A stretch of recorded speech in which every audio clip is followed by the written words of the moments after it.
Hey there, everyone, and welcome to the Introduction to Food Safety module. My name is Rob. I'm with Poseidon H2O, and I will be teaching you your food handler safety training course today. So, to start things off, today we're going to be covering all of the critical aspects of food safety, including why it matters, the consequences of lapses in food safety, and the regulatory framework that ensures public health protection. And then after that, we're going to move on to some of the more practical and tangible aspects of food safety.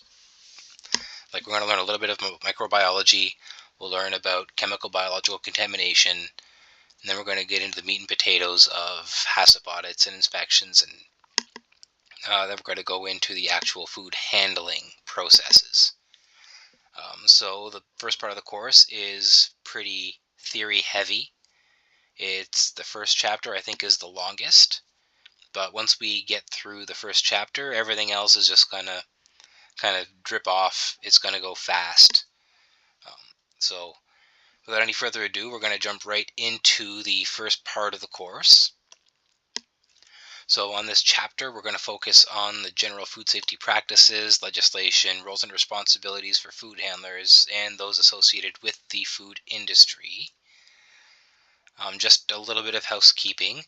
We do have supports available for people with language or literacy challenges, as well as for anyone who has physical, visual, auditory impairments or any other kind of impairment. Our program is very supportive of the AODA, the Accessibilities for Ontarians with Disabilities Act, and we are more than open to any kind of accommodation you might need. So if you're here in person, speak to your instructor, or put up your hand if you're doing a remote learning, or if you're online. Try it out for a bit, and if you run into any problems, fire off an email to contacts@poseidonh2o.ca, and we'll try to help you out as much as we can and make some other arrangements for you. So food safety is a shared responsibility that protects public health by ensuring that the food we prepare, serve, and consume is safe from contamination. So in Ontario, this responsibility is guided by legislation, protocols, and local oversight. In this chapter, we're going to introduce the key players involved in food safety, such as local boards of health, public health inspectors, as well as the legal framework that governs food premises, including the Ontario Health Protection and Promotion Act, the Food Premise Regulation, and the relevant municipal bylaws. I referenced Ontario, but this is pretty much applicable across the country. Everyone has more or less the same flow, the same general idea of what food safety is. So food safety practices are essential for preventing the spread of harmful pathogens like Salmonella, E. coli, Listeria, norovirus throughout the food production and preparation process. They often contaminate food at any stage of production, processing, or preparation.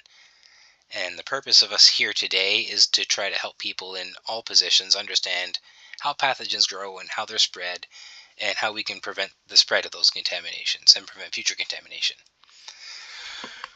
Ensuring that food safety of the community is protected from foodborne illnesses. Food service areas like restaurants or institutions, locations, play a large role in preventing the spread of foodborne illness in the community.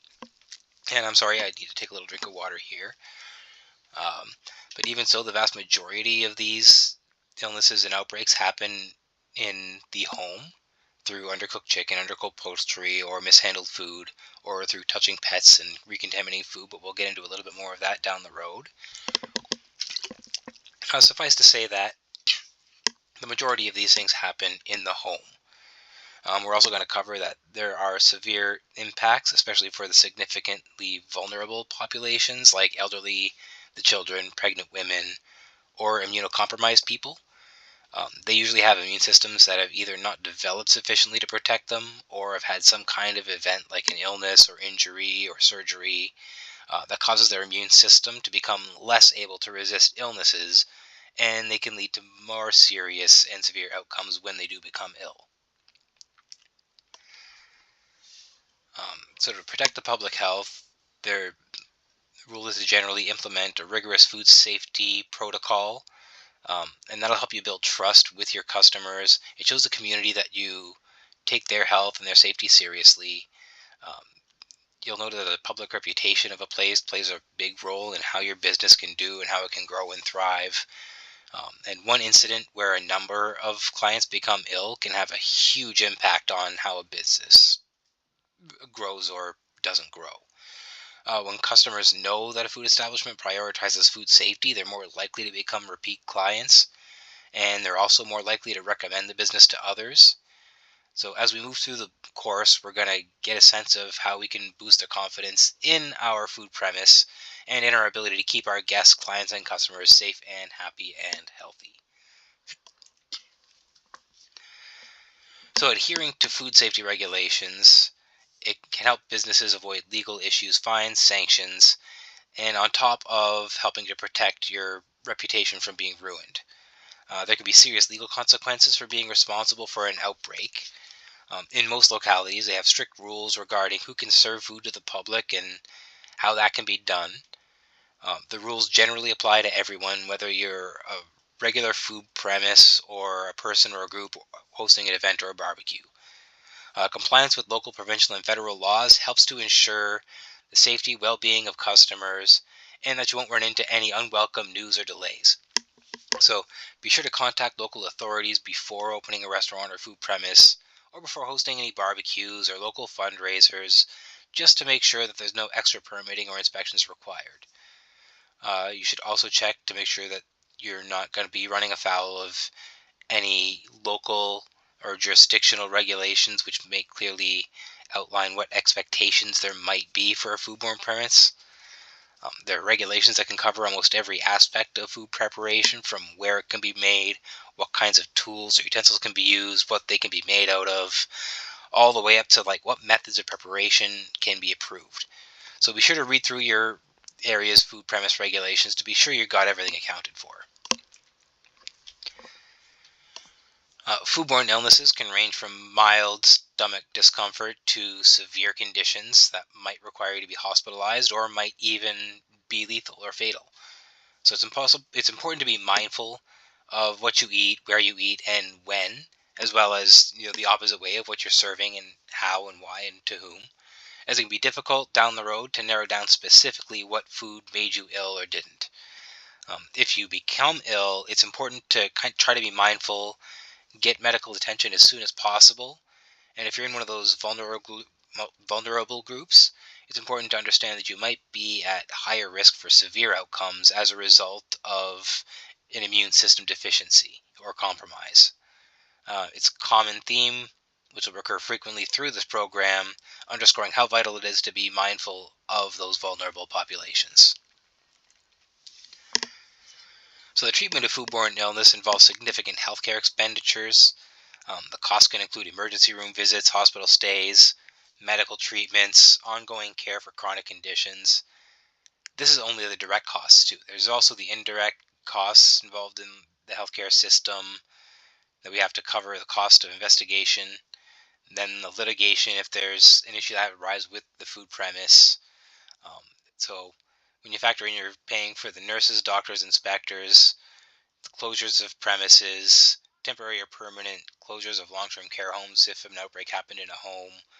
All these things can really weigh on the purse strings of the publicly funded healthcare system. Illnesses can also lead to missed work days, which will impact productivity and the economic output of a business and an area. So if people are at home or hospitalized with an illness, it has a really big impact on the ability of a business and its systems to function at their peak efficiency. So in many cases, foodborne illnesses can have a domino effect and lead to lifelong issues, which will even require accommodation over the long term in terms of the workplace. So the financial burden can extend well beyond just the healthcare system, and it can affect the businesses and the wider economy as a direct result.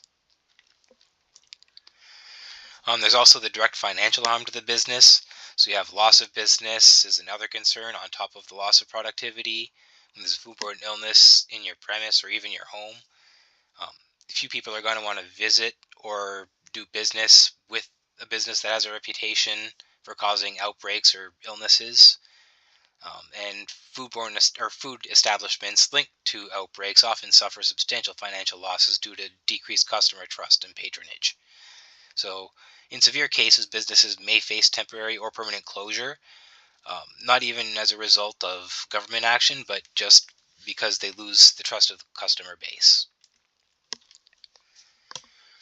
Affected individuals might also file lawsuits against the food establishments that can result in costly legal battles and settlements.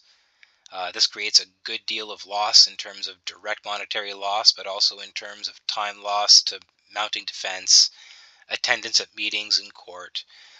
So that's in addition to the stress induced by the added strain of the legal processes. Um, the news of a foodborne illness outbreak can spread quickly. It'll damage the establishment's reputation. Once an outbreak has occurred in your premise, it's much harder to bring paying guests back in, and the same happens in a home or at a special event. So once an incident's happened at one of your events or businesses, rebuilding customer trust can be challenging, to say the least. So each government is responsible for some aspect of food safety. Each province makes its own specific rules and regulations, but all of them follow more or less the same set of basic principles. So the legal responsibility for compliance falls on the owners, operators, and employees, as well as the officials tasked with inspecting the facilities. And all of the regulations in the various jurisdictions just serve to help make sure that we have consistent food safety standards no matter where we are. So no matter where you go across the country, you're going to have more or less similar regulations, though they may be laid out slightly differently in each jurisdiction. The federal government, through the Canadian Food Inspection Agency, or CFIA, and the Health Canada, set national food standards and regulations. The CFIA handles the inspection aspect of it, taking care of anything to do with food inspections, animals, plant health, as well as inspecting incoming and outgoing cargo and vessels. Health Canada does more of the policy side